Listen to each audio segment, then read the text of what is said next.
Friends, in our last lecture, we had our first glimpse at the disciples of Christ in the Quran.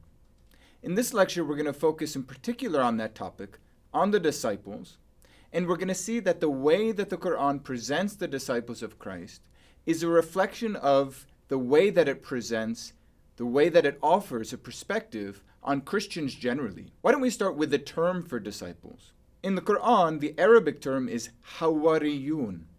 And the interesting thing about this term is that according to Arabic, if you're reading this as an Arabic word, the word seems to mean white. It has something to do with whiteness.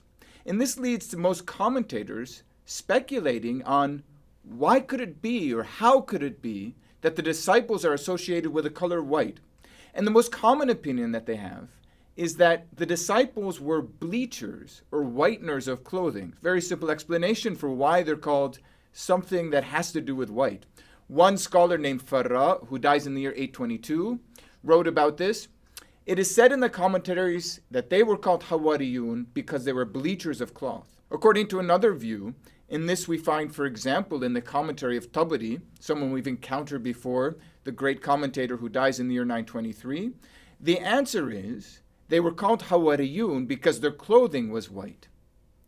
This is an interesting case where reading the Quran according to the Arabic meaning of words leads to a certain misunderstanding. And we can see, in fact, that the Quran incorporates words from other languages and sometimes uses those according to their sense in the original language. Before we give the solution to why the disciples are called Hawariyun, this term in Arabic, there's one other idiosyncratic interpretation by the 20th century translator of the Quran, Muhammad Asad. He renders Hawariyun, or rather he explains it according to a particular theory, that the Quran associates the disciples of Christ with whiteness because those disciples were members of the Essene Brotherhood, this group that we know about from the early Second Temple period, when around the time of the rise of Christianity, that existed in Qumran, the famous archaeological site in Palestine. Muhammad Asad writes, the Essene Brotherhood, this religious group which existed in Palestine at the time of Jesus and to which possibly he himself belonged, the Essenes always wore white garments as the outward mark of their convictions. Now, in fact, the solution to all of this is that the Quran speaks of the Hawariyun with this particular term associated with whiteness because, in fact, in Ethiopic, the origin of this term, it's not associated with whiteness. In fact, in Ethiopic, the word Hawariyun, in Ethiopic Hawariya, literally means a walker, but more importantly, it's the word used in the Ethiopic Bible for disciples. So it's simply taking a word from another language, in this case the language of Ethiopia, Ethiopic. Incidentally, Ethiopic is another Semitic language. So we've, in the course of our class together, we've had a number of Semitic languages we've dealt with. You're getting extra information on Semitic languages. We've spoken about Hebrew, Aramaic, Syriac, and now Ethiopic. In fact, there are other terms that seem in the Quran to have come from Ethiopic, including Ma'idah. We've mentioned this before, it comes from Ma'ed, this Ethiopic term. And in that passage dealing with Ma'idah, or the table that comes from heaven, we also find the word Hawariyun. So we have two Ethiopic words in the same passage. Let's move on, though, to what the Quran actually says about these Hawariyun. What does the Quran actually say about the disciples of Christ? Well, in one passage, we see that the Quran seems to praise or commend the disciples of Christ and seems to elevate them to a place above the Jews. This is a fascinating passage. In Quran chapter 61 or Surah 61, Surah As-Saf, in verse 14, we see that the Quran seems to refer to something like a split between the original followers of Christ, or rather a split at the time of Christ between those who followed him and those who did not follow him. Here we read in this verse, O you who believe, be supporters of God, as Jesus, son of Mary, said to the disciples, the Hawariyun, who are my supporters towards God? The disciples said, we are God's supporters. So a group of the children of Israel believed, while another group disbelieved. This seems to be a reference to the split. Those who believed, that is, in Jesus, and those who didn't. Those who would become Christians, and those who would remain Jews. Finally, the verse concludes, we supported those who believed against their foe, so they became dominant. This passage is fascinating because in that last phrase there, it seems to suggest that God himself supported the Christians, those who followed Jesus, those who said, we are God's supporters, against those who rejected Jesus, apparently the Jews. There's no hint here of any error, any theological or other error of the disciples or of the Christians. The Quran here simply seems to say that the disciples are to be commended or praised for the way that they recognized that Jesus was a messenger of God, the way they declared that they would be his supporters. But things are not so clear when we look to other passages in the Quran about the disciples. Indeed, there are two passages where we find that the Quran seems to have an ambiguous appraisal of the disciples and their faithfulness to God's word. The first of these is the Ma'idah passage we know, and I think it's worth just resuming this a bit, or rather turning back to it and examining exactly what that passage, the Ma'idah or table from heaven passage, says about the disciples. Friends, remember this passage begins in chapter 5, verse 111, where God says, "And when I inspired the disciples, believe in me and my messenger, they said, we have believed, so bear witness that we have submitted." In this passage, they seem to be great, or rather in this verse. They declare that they believe in God, that they believe in Jesus, and they even say, bear witness that we have submitted. The actual Arabic word there, we have submitted, is muslimun, which means Muslims. A Muslim would read this passage as though the disciples were saying, bear witness that we are Muslims. But what happens in the very next verse seems to change things. In the very next verse, the disciples ask for a miracle. They speak to Jesus. They say, "O Jesus, son of Mary, is your Lord able to bring down for us a feast from heaven," or literally a table from heaven? This is Quran chapter 5, verse 112. The response of Jesus after this, where he says, "Fear God if you are believers," suggests that their request or their demand is impertinent or improper, presumptuous. How dare you ask for a sign from God? Immediately after you have declared your belief, suddenly you're asking for signs as though you need something to believe. In fact, they do say that this is the reason for the sign they're asking for. They say, we wish to eat from it, so that our hearts may be reassured, and so that we may know that you have told us the truth. That is, the request for a sign in this passage by the disciples seems to be a test of Jesus as a prophet. We see here that the disciples in the Quran seem to be playing the role of the scribes and the Pharisees in the gospel who come to Jesus and demand a sign, who test him. For example, in the Gospel of Mark, chapter 8, verses 11 and 12, we read, "The Pharisees came and began to argue with him, seeking from him a sign from heaven, to test him. And he sighed deeply in his spirit and said, 'Why does this generation seek a sign?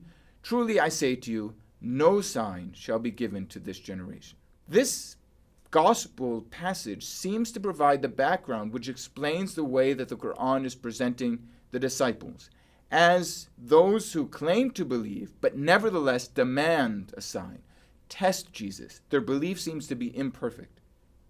We see something similar in a second passage which seems to present the disciples in an ambiguous manner. This is not in Quran 5 but in Quran 3. Here, once again, the disciples are made to proclaim that they profess their faith in God. This passage seems to be pretty close to Quran 61:14, where the disciples declare they'll be supporters to God. Here we read, when Jesus asks, "Who are my allies or supporters towards God?" the disciples respond, "We are God's allies. We have believed in God and bear witness that we submit." Once again, they say, bear witness that we submit. The Arabic word behind that is that we are Muslims. They continue, "O Lord, we have believed in what you have revealed, and we have followed the messenger. So count us among the witnesses." Here again, one has a sense that the disciples are a model of piety, much like with the beginning of the Ma'idah or table from heaven passage. But then the very next verse, things change once again. And we get a sense that the disciples were not actually faithful to Jesus. Here in Quran chapter 3, verse 54, we read, "They planned, and God planned, but God is the best of planners." Now in our translation, this planning word seems to suggest something maybe not too devious, but the Arabic word mekkaru means something closer to they had a plot, or they had a scheme, or they seek to trick someone. Now, it should be said that the traditional reading of this verse attributes the scheming or the plotting or the tricking or the planning not to the disciples, but it looks back a couple of verses and attributes it to the Jews. And according to most traditional Islamic commentaries or interpretations of this passage, that tricking or that planning consisted in the plot of the Jews or the Israelites against Christ. In the end of chapter 3, verse 54 then, where we read that God is the best of planners or schemers, that's generally interpreted as meaning or being a reference to the way that God, at the moment of the crucifixion, turned someone else into the likeness of Jesus, and the Jews, thinking they were crucifying Jesus, in fact crucified someone else who looked like Jesus because of this miraculous transformation he had gone through at the hand of God. But in fact, this passage makes it pretty clear that it's not the Jews or the Israelites who are being accused of plotting or planning or scheming, but rather it's the disciples themselves. Indeed, we have a similar dynamic as we find in Quran chapter 5. The disciples profess faith in Jesus, but then they put him to the test. Here in chapter 3, or Surah 3, they profess faith in Jesus, but then they're accused of coming up with a plan or a plot or trickery. It seems that this plan or plot or this trickery is a sort of an accusation that the disciples said they believed, but in their heart they didn't truly believe. They claimed to follow Jesus, but they didn't follow him faithfully. This seems to be a reflection of what the Quran says generally about Christians. Here we have a community which claims to follow Jesus, but in fact has not been faithful to his words.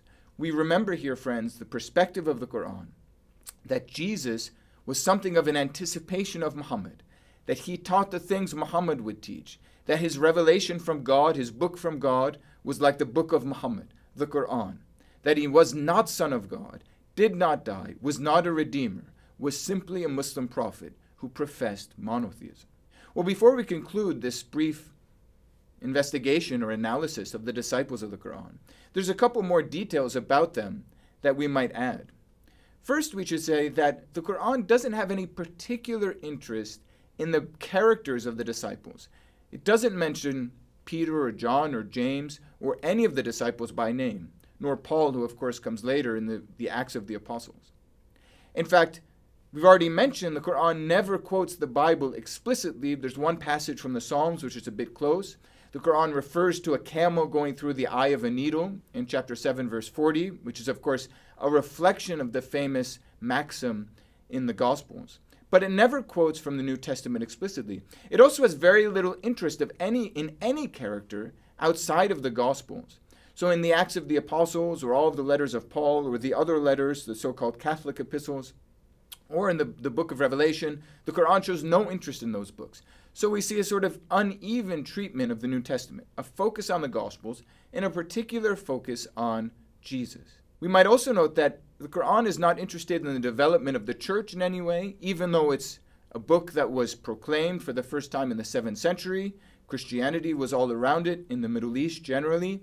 We don't see any reflection of Christian ritual, of Christian liturgy, of Christian saints, or any other of the aspects of Christian religion. Instead, the Quran, let's not forget, is interested in theology, in the way that Christians, from the Quran's perspective, belittle God by considering Jesus to be the Son of God. This is why it has a concern with the disciples. It means to present the disciples as a sort of summation of the Christians. They seem to be those who've proclaimed their faith in Jesus, but their faith is imperfect. Still, all of this leaves us with a question. Why does the Quran not discuss the Bible in greater detail?